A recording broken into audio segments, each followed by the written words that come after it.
আসসালামু আলাইকুম। Shimul memorial north south school and কলেজের নবম শ্রেণীর বাংলা দ্বিতীয় পত্র ক্লাসে আপনাদের সবাইকে স্বাগতম। উপস্থাপনায় আমি শারমিন আক্তার, সহকারী শিক্ষক। প্রিয় শিক্ষার্থী, কেমন আছো তোমরা? আশা করি তোমরা সবাই সুস্থ আছো, নিরাপদে আছো। এই করোনাকালীন সময়ে আমরা সচেতন থাকবো, আতঙ্কিত হবো না, অযথায় বাড়ির বাইরে বের হবো না। যদি কোনো প্রয়োজন পড়ে তাহলে আমরা বের হব, তার বের হলেও আমরা কি করবো, স্বাস্থ্যবিধি মেনে চলবো এবং বাইরে থেকে আসার পরে পরিষ্কার পরিচ্ছন্ন হব। বাড়িতে থাকাকালীন সময়ে আমরা কি করব, বারবার হাত পরিষ্কার করব। আমাদেরকে সৃষ্টিকর্তা, আমরা এখনো সুস্থ আছি, সৃষ্টিকর্তার কাছে আমাদের অশেষ করুণা যে তিনি আমাদের এখনো সুস্থ রেখেছেন, তাই না?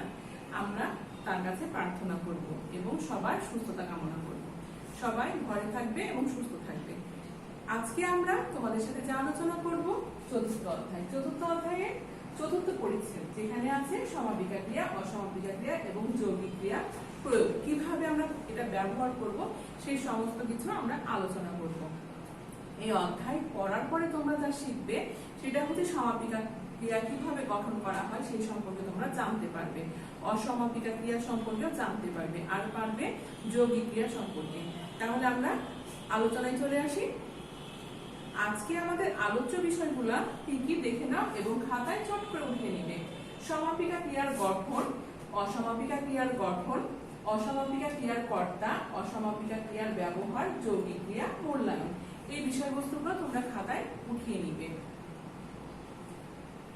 সমাপিকা ক্রিয়া, অসমাপিকা ক্রিয়া এইগুলো তোমরা গত ক্লাসে দেখেছো, তাই না? সমাপিকা ক্রিয়া কি তারপর আমি একবার বলিনি। যে ক্রিয়া পরিসমাপ্তি ঘটে তাকে বলছি আমরা সমাপিকা ক্রিয়া, আর যে ক্রিয়া এখনো বর্তমান, এটা এখনো শেষ হয়নি, চলমান রয়েছে, সেটাকে বলা হচ্ছে অসমাপিকা ক্রিয়া। তাহলে তোমরা যখন চতুর্থ এবং অধ্যায় দ্বিতীয় পড়েছো সেখানে কিন্তু এটা বিস্তারিত আলোচনা করা আছে। আমরা তাহলে পরবর্তী আলোচনায় চলে আসি। সমাপিকা ক্রিয়ার গঠনটা কি, তাই না? কিভাবে এটা গঠন করা হয় সেটা তো আমাদেরকে জানতে হবে, না হলে তো আমরা বাক্যটা তৈরি করতে পারবো না। তাহলে আমরা জেনে নিই সমাপিকা ক্রিয়া সকর্মক, অকর্মক ও দ্বিকর্মক হতে পারে। তাহলে কয় ধরনের হতে পারে সমাপিকা ক্রিয়া?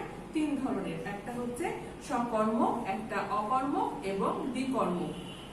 ধাতুর সঙ্গে বর্তমান, অতীত ও ভবিষ্যৎ কালের বিভক্তি যুক্ত হয়ে সমাপিকা ক্রিয়া গঠিত হয়। ধাতুর সাথে কি হচ্ছে, অতীত, বর্তমান, অতীত এবং ভবিষ্যৎ, এই 3টা কালেরই কিন্তু সমন্বয় হচ্ছে এবং এই 3টা কালের সাথে কি হচ্ছে, বিভক্তি যুক্ত হচ্ছে এবং বিভক্তি যুক্ত হয়ে সমাপিকা ক্রিয়াটা গঠন করা হচ্ছে। আর এই সমাপিকা ক্রিয়া কয় ধরনের হয়ে থাকে? 3 ধরনের। তাহলে 3 ধরনের নাম আমরা পেলাম, যে একটা হচ্ছে সকর্মক, অকর্মক, দ্বিকর্মক। আর এটা কোন কোন কাল নিয়ে কাজ করে? শুধুমাত্র বর্তমান, শুধুমাত্র অতীত এবং ভবিষ্যৎ, এটা না, 3টা নিয়ে কিন্তু কাজ করে। এই জন্য 3টা কালের সমন্বয়ে কি হচ্ছে, বিভক্তি যুক্ত করে এটা গঠন করা হচ্ছে। তোমরা উদাহরণে দেখে নাও। আনোয়ার বই পড়ে, আনোয়ার বই পড়ে, এখানে কে পড়ছে? আনোয়ার পড়ছে। এখানে ক্রিয়া কিন্তু সকর্ম, সে নিজে, আনোয়ার কিন্তু নিজে বই পড়ছে। কোন কাল? বর্তমান কাল। এই জন্য এখানে আমরা দেখতে পাচ্ছি যে আনোয়ার নিজেই তার কাজটা করছে, নিজে বই পড়ছে। কি পড়ছে? বই পড়ছে। তাহলে আমরা এখানে দেখতে পাচ্ছি ক্রিয়া সকর্ম এবং কালটা হচ্ছে বর্তমান। বই পড়ছে, কখন পড়ছে? পড়েছিল যখন বলবো তাহলে কিন্তু কালটা ভিন্ন হয়ে যাবে, এখানে হচ্ছে পড়ে। তাহলে এটা হচ্ছে বর্তমান কাল। মাসুদ সারাদিন খেলছিল। কে খেলছিল বলতো? এখানে মাসুদ খেলছিল। কি করছিল? সারাদিন ধরে খেলছিল। তাহলে এটা খেলছিল, অর্থাৎ তার খেলা কিন্তু শেষ হয়ে গেছে, সে এখন আর খেলছে না, সে খেলছিল। তাহলে এখানে আমরা দেখতে পাচ্ছি অকর্মক। মাসুদ সারাটা দিন ধরে, মানে কোনো নির্দিষ্ট করা নাই, তাহলে এখানে হচ্ছে আমরা অকর্মক এবং কালটা হচ্ছে অতীতকাল। আমি তোমাকে একটি কলম উপহার দেব। আমি তোমাকে একটি কলম উপহার দেব। কি দিব? কলম দিব। আমি কাকে দিচ্ছি? তোমাকে দিচ্ছি। তাহলে আমি, এটা হচ্ছে 2টা কাজের মধ্যে বিরাজমান। একটা হচ্ছে আমি কি করছি, কলম দিচ্ছি, কাকে দিচ্ছি? তোমাকে দিচ্ছি উপহার। তাহলে এখানে আমরা 2টা কর্ম লক্ষ্য করতে পারছি। এই জন্য এটাকে বলা হচ্ছে দ্বিকর্ম এবং কালটা হচ্ছে ভবিষ্যৎ কাল। দেব, এখনো কিন্তু দেইনি, এটা ভবিষ্যতে দেব। অসমাপিকা ক্রিয়া, সমাপিকা ক্রিয়ার গঠন আমরা দেখতে পেলাম, তাই না? এখন আমরা অসমাপিকা ক্রিয়ার সাথে গঠনটা দেখে নিই। ধাতুর সঙ্গে কাল নিরপেক্ষ ইয়ে অন্তস্থ অয়েকার, ইতে তে তয়েকার, অর্থাৎ ইলে বিভক্তি যুক্ত হয়ে অসমাপিকা গঠিত হয়। এখানে বলা হচ্ছে আমরা কি করছি, বিভক্তি যুক্ত করছি। এ তে, লে এগুলো যুক্ত করে অসমাপিকা ক্রিয়া গঠন করছি। আমরা সমাপিকা ক্রিয়ার গঠন দেখেছি, এখন অসমাপিকা গঠন দেখতে পাচ্ছি। যত্ন করলে রত্ন মেলে, কি করলে? যত্ন করলে রত্ন মেলে। এখানে লে তোমরা দেখতে পাচ্ছ কোথাও? এখানে লে, করলে, এই লেটাই হচ্ছে বিভক্তি, এটা যুক্ত করে আমরা অসমাপিকা ক্রিয়া গঠন করলাম। তাকে খুঁজে নিয়ে আসতে চেষ্টা করো, এখানে আমরা কি দেখতে পাচ্ছি? তে। তাহলে এখানে আমরা বিভক্তি যুক্ত করেছি, বিভক্তি যুক্ত করে আমরা অসমাপিকা ক্রিয়া গঠন করেছি।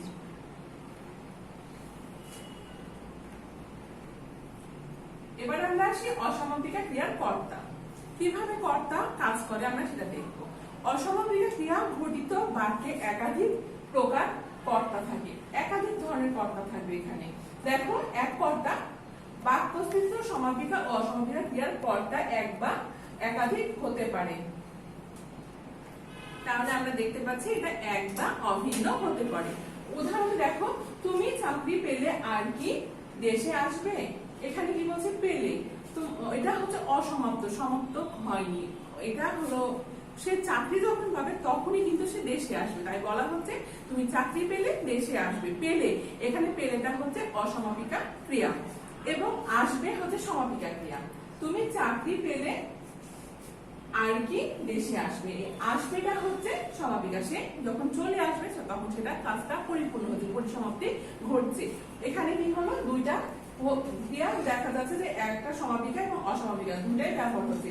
উভয় ক্রিয়ায় কর্তা এখানে তুমি, অর্থাৎ তোমাকে কেন্দ্র করে কিন্তু হচ্ছে যে তুমি যখন চাকরি পাবে তখনই কিন্তু দেশে ফিরবে।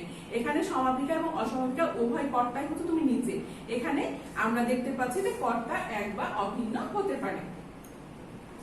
অসমাপিকা ক্রিয়া ঘটিত বাক্যে একাধিক প্রকার কর্তা। আমরা পরের অংশে আসি। অসমাপিকা ক্রিয়া ঘটিত বাক্যে একাধিক প্রকার কর্তা অর্থাৎ কর্তৃকারক দেখা যায়। তাহলে আমরা দেখি কি আছে এখানে? অসমান কর্তা, এখানে অসমান কর্তা থাকবে। বাক্যস্থিত সমাপিকা এবং অসমাপিকা ক্রিয়ায় কর্তা ও এক না হয়ে সেখানে কর্তাগুলো অসমান কর্তা বলা হয়। যখন যদি আমরা হলো দেখতে পাচ্ছি যে যখন একজনকে নিয়ে আমরা কাজ করছি এখানে সমাপিকা অসমাপিকা দুটাই থাকবে, এখানে কর্তা একজনই থাকবে, অর্থাৎ যাকে নিয়ে বলা হচ্ছে তাকে নিয়ে দুটা কাজই হচ্ছে। যেমন হলো সে যাবে, যখন চাকরি পাবে তখন ফিরে আসবে, এরকম আমরা দেখলাম। পরের অংশে দেখতে পাচ্ছি যে এখানে যদি মিল না থাকে অর্থাৎ এক না হয় তাহলে কি হবে? অসমান কর্তা বলা হবে। উদাহরণে আমরা দেখতে পাই, এখানে দেখো, এখানে আমরা তিনটা ভাগ পেয়ে থাকি। এর মধ্যে হচ্ছে শর্তাধীন কর্তা, শর্ত দিবে।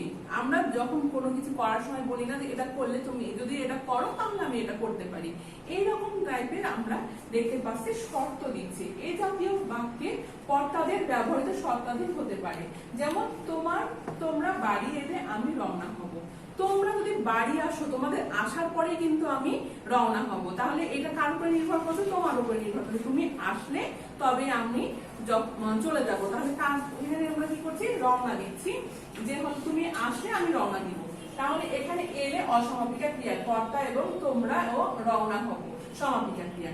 আমরা দেখতে পাচ্ছি যে যখন কাউকে কেন্দ্র করে অর্থাৎ কাউকে শর্ত দিয়ে আমরা কাজ করছি সেটাকে বলা হচ্ছে শর্তাধীন অসমাপিকা। এটাকে আমরা অসমানও বলতে পারি। তারপরে দেখো, তোমাদের বাড়ি আসার উপর নির্ভর করবে আমার রওনা হওয়া, অর্থাৎ তুমি যদি বাসায় আসো, আসলে আমার যাওয়াটা নির্ভর করবে। এই জাতীয় বাক্যকে বলা হচ্ছে শর্তাধীন কর্তা। নিরপেক্ষ কর্তা, নিরপেক্ষ কর্তা কেমন হয় আমরা দেখিনি।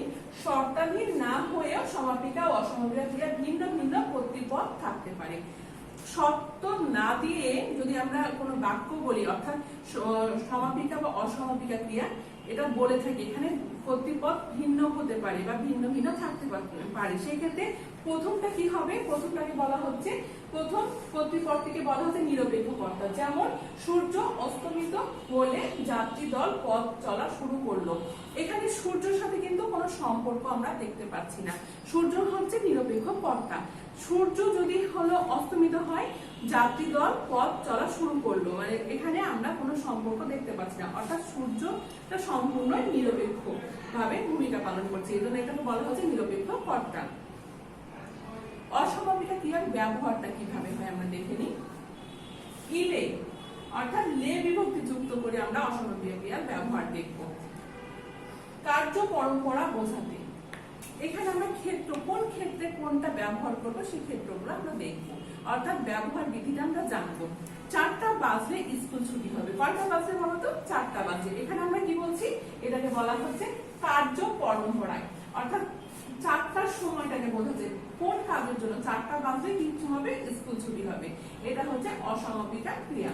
প্রশ্ন বা বিস্ময় জ্ঞাপনী, আমি কাউকে প্রশ্ন করছি বা কোনো কিছু নিয়ে আমার মধ্যে দ্বিধাদ্বন্দ্ব আছে বা বিস্ময় আছে, এই সমস্ত বোঝাতে আমরা কি করছি? অসমাপিকা ক্রিয়া ব্যবহার করে থাকি। যেমন একবার মরলে কি কেউ ফেরে? এখানে আমি প্রশ্ন করছি বা আমি জানার জন্য আগ্রহ প্রকাশ করছি, তাই বলা হচ্ছে একবার মরলে কি কেউ ফেরে। তারপরে সম্ভাবনা অর্থেও ব্যবহার করা হয়। এখন বৃষ্টি হলে ফসলের ক্ষতি হবে। কখন বৃষ্টি হলে? এখন।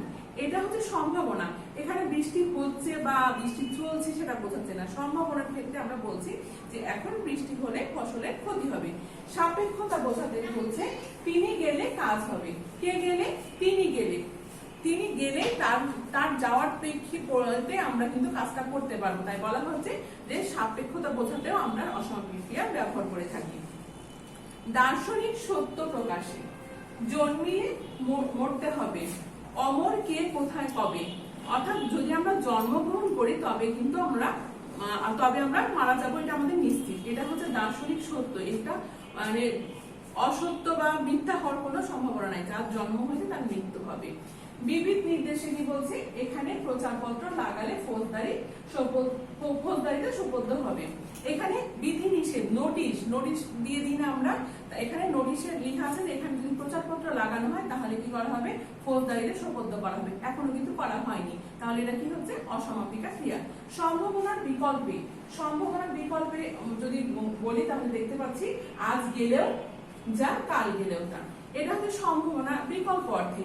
দেখা যাচ্ছে আজকে গেলে কাজটা হবে, আজকে না গেলে কাজটা কালকে গেলেও হবে। আজকে গেলেও কাজটা যদি করি তাও হবে, কালকে করলেও হবে। এই জন্য এটাকে আমরা বলছি সম্ভাবনার বিকল্প অর্থে।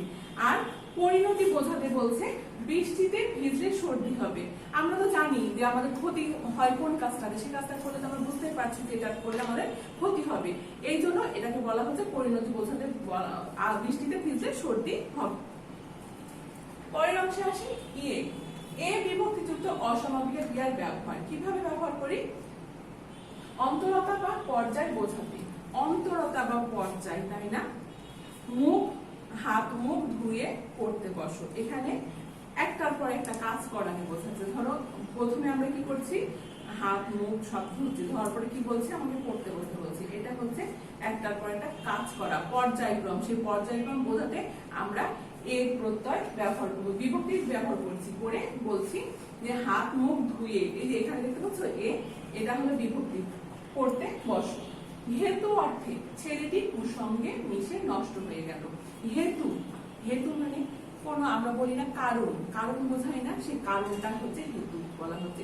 ছেলেটি কুসঙ্গে মিশে নষ্ট হয়ে গেল। যদি ছেলেটা না মিশতো তাহলে নষ্ট হতো না, তাই এটা হচ্ছে হেতু অর্থে ব্যবহার করা হচ্ছে। ক্রিয়া বিশেষণ অর্থে চেঁচিয়ে কথা বলো না। ক্রিয়া বিশেষণ, ক্রিয়া হচ্ছে কাজ, তাই না? আর হলো বিশেষণ হচ্ছে যে গুণটা, কোনটাকে গুণ বলছি?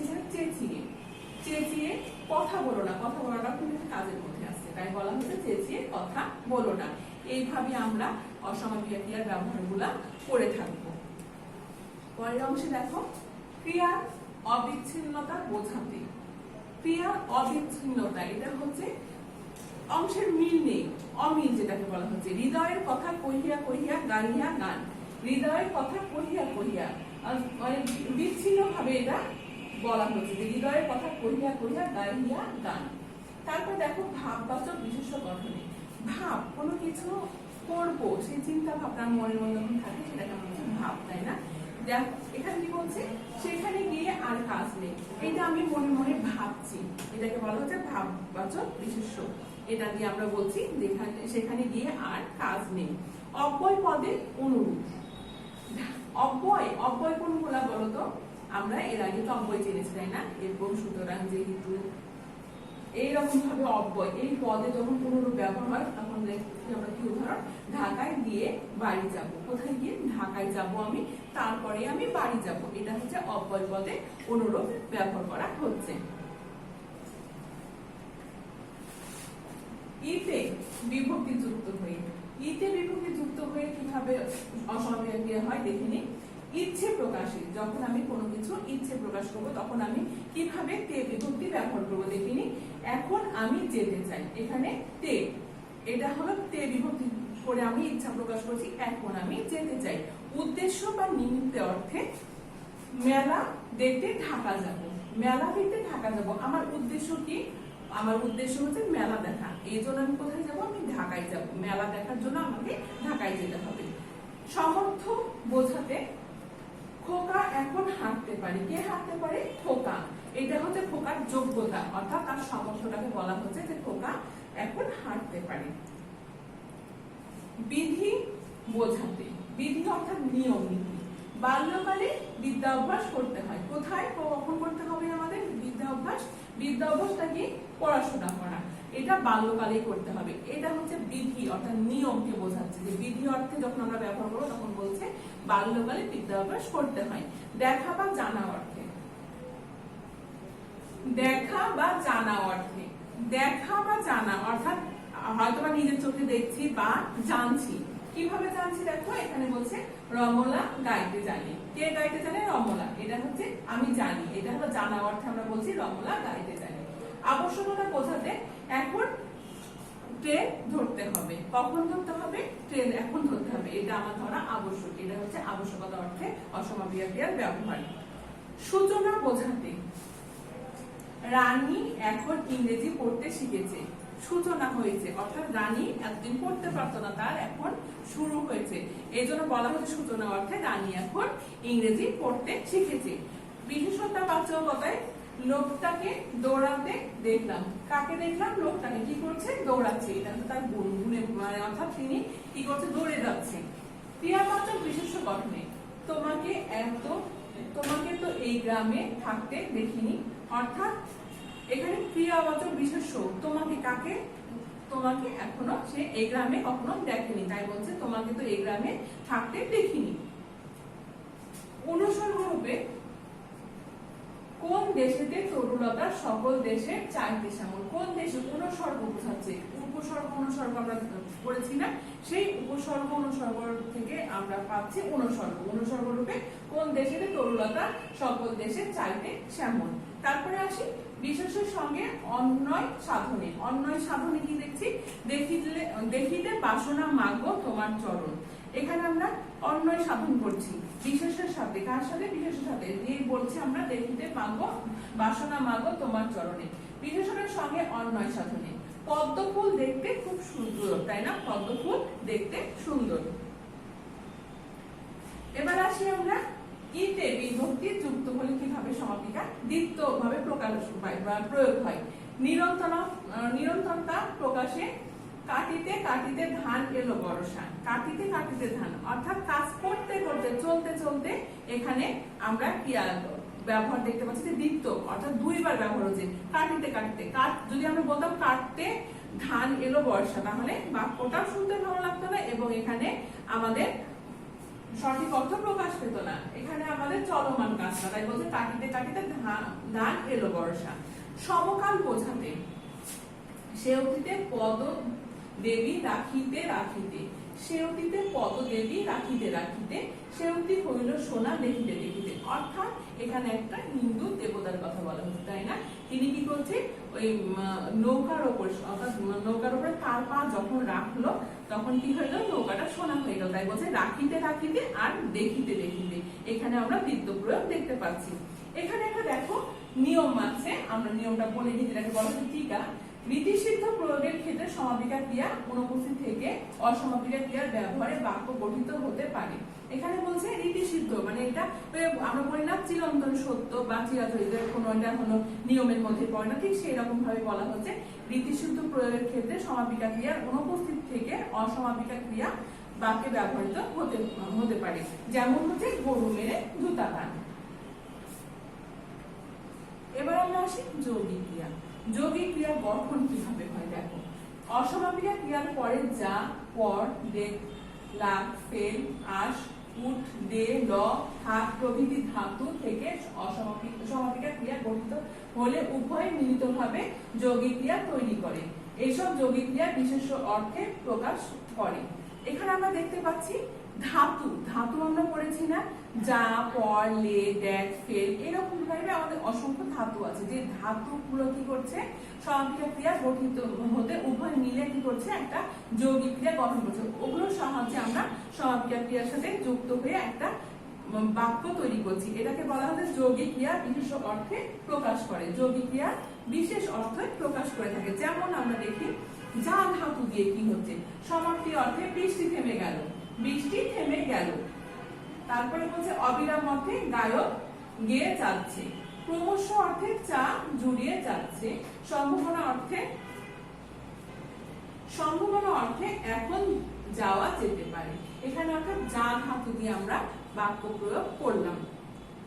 পর ধাতু দিয়ে দেখো, পর ধাতু দিয়ে আমরা কি কি শব্দ বলতে পারি, সমাপ্তি অর্থে এখন শুয়ে পড়, ব্যাপ্তি অর্থে কথাটি ছড়িয়ে পড়েছে, আকস্মিকতা অর্থে এখন তুফান এসে পড়বে, ক্রমশ অর্থে কেমন যেন মরমরা হয়ে পড়েছি। এখানে পর ধাতু দিয়ে আমরা বাক্যে প্রয়োগ দেখলাম, সমাপ্তি অর্থে, ব্যাপ্তি অর্থে, আকস্মিকতা অর্থে, আর হচ্ছে ক্রমশ অর্থে। দেখ ধাতু দিয়ে দেখি আমরা মনোযোগ অর্থে, এদিকে চেয়ে দেখ, পরীক্ষা অর্থে লবণটা চেখে দেখ, ফল অর্থে সাহেবকে বলে দেখ। অর্থাৎ সাহেবকে বলার পরে কি কি ফল আসে সেটাকে বলা হচ্ছে সাহেবকে বলে দেখ। আজ ধাতু দিয়ে আজ বিকেলে বৃষ্টি আসতে পারে, এটা হচ্ছে সম্ভাবনা। এখানে আস, এই যে আসতে পারে, এখানে আমরা দেখছি আজ ধাতু, তাই না? অভ্যাসতায় আমরা এই কাজ করে আসছি, এখানে কিন্তু আমরা আজ ধাতু দেখতে পাচ্ছি। আসন্ন সমাপ্তি অর্থে ছুটি ফুরিয়ে আসছে, এটা আমরা আজ ধাতুর ব্যবহার দেখলাম। দ্বি ধাতু দিয়ে দেখো অনুমতি অর্থে আমাকে যেতে দাও, পূর্ণতা অর্থে কাজটা শেষ করে দিলাম, সাহায্য প্রার্থনায় আমাকে অঙ্কটা বুঝিয়ে দাও। এগুলো হচ্ছে দ্বি ধাতু দিয়ে আমরা প্রয়োগ দেখতে পেলাম। নি ধাতু নির্দেশ জ্ঞাপনে, এবার কাপড় চোপড় গুছিয়ে নাও, নি নাও, তাই না? একই জিনিস। তারপরে বলছে পরীক্ষা অর্থে কোষ্টি পাথরে সোনা কষে নাও, কোষ্টি পাথরে সোনা কষে নাও, এখানে আমরা নি ধাতুর প্রয়োগ দেখতে পাচ্ছি। ফেল ধাতু সম্পূর্ণ অর্থে সন্দেশগুলো খেয়ে ফেলো, ফেলো, এই যে ফেল যেটা সেটাকে হচ্ছে ফেলো, যেটা আমরা উচ্চারণ করি ফেলো, সন্দেশগুলো খেয়ে ফেলো। আকস্মিকতা অর্থে ছেলেরা হেসে ফেললো। তোমরা বাসায় এই উদাহরণগুলো খুব সুন্দর করে দেখে নিবে। উঠ ধাতুতে আমরা দেখতে পাচ্ছি ঠিক একইভাবে ক্রমশতা বোঝাতে ঋণের বোঝা ভারী হয়ে উঠেছে, অভ্যাস অর্থে শুধু শুধু তিনি রেগে উঠেন, আকস্মিকতা অর্থে সে হঠাৎ চেঁচিয়ে উঠলো, সম্ভাবনা অর্থে আমার আর থাকা হয়ে উঠলো না, আর সমর্থ অর্থে এসব কথা আমার সহ্য হয়ে ওঠে না। পরের অংশ আসি লাগ ধাতুতে, অবিরাম অর্থে ঠিক হচ্ছে অবিরাম, মানে এটা চলতে থাকছে, এখানে বলা হচ্ছে পোকা কাঁপতে লাগলো। সূচনা অর্থে এখন কাজে লাগো তো দেখি, অর্থাৎ কাজ করাকে বোঝাচ্ছে। থাক ধাতুটা দেখি নিরন্তর অর্থে, এবার ভাবতে থাক, সম্ভাবনা অর্থে তিনি হয়তো বলে থাকবে, সন্দেহ প্রকাশে সেই কাজটা করে থাকবে, নির্দেশ অর্থে তা আর দরকার নেই, এবার বসে থাক। প্রিয় শিক্ষার্থী বন্ধুরা, এতক্ষণ আমরা দেখলাম ধাতুর বিভিন্ন প্রকার, প্রয়োগ এবং কোন ধাতু কখন ব্যবহার করা হয়েছে। তোমরা বাসায় এই উদাহরণগুলো খুব সুন্দর করে চর্চা করবে, কারণ তোমাদের এই ছোট ছোট অংশগুলো থেকে কিন্তু বহু নির্বাচনী প্রশ্ন হয়ে থাকে। এবার আমরা এতক্ষণ যে আলোচনা করলাম, তোমরা কি শিখলে আমার সাথে মূল্যায়ন প্রশ্নের উত্তরগুলো মুখে মুখে বলো। গঠন অনুসারে সমাপিকা ক্রিয়া কত প্রকার হতে পারে? আমরা কত প্রকার দেখলাম? 3 প্রকার, তাই না? অকর্মক, সকর্মক, বিকর্মক। আর বৃষ্টি থেমে গেল যৌগিক ক্রিয়ায় কোন অর্থে প্রকাশ করছে বলো তো? এটা বৃষ্টি থেমে গেল, এটা হচ্ছে সমাপ্তি, একদম হয়ে গেছে, এজন্য বলা হচ্ছে এটাকে সমাপ্তি অর্থে প্রকাশ করেছে। অসমাপিকা ক্রিয়া গঠিত বাক্যে কর্তা কত প্রকার হয়? কর্তা 3 প্রকার হয়। তোমরা বাসায় এগুলো চর্চা করবে। আগামী দিন তোমাদের কার্ড এক্সাম নেওয়া হবে, পড়াটা সুন্দর করে খাতায় উঠিয়ে নাও এবং এই অনুযায়ী পড়াগুলো খুব ভালো করে বাসায় চর্চা করবে। সবাইকে ধন্যবাদ জানিয়ে শেষ করছি। আসসালামু আলাইকুম।